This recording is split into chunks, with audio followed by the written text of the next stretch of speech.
இப்போ அதே மாதிரி நம்ம மேலே இன்னொரு கம்ப்ளைண்ட். அது என்னன்னா, நம்மளுடைய கட்சி நிர்வாகிகள் எல்லாருமே சாதாரண குடும்பத்திலிருந்து வந்தவங்களாம்.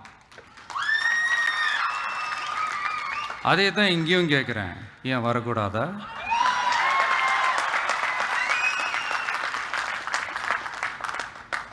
சாதாரண குடும்பத்திலிருந்து வந்தவங்க தான் பெருசு பெருசாக சாதிச்சிருக்கிறாங்க. இன்னும் சொல்ல போனா, நம்மளுடைய கட்சி எளிய மக்களுக்கான கட்சி தானே. அப்படி இருக்கும்போது நம்மளுடைய கட்சி நிர்வாகிகளும் எளிய குடும்பத்தை சேர்ந்தவங்களா தான் இருப்பாங்க. நம்மளுடைய கட்சி ஒன்றும் பண்ணையார்களுக்கான கட்சி கிடையாதுல்ல.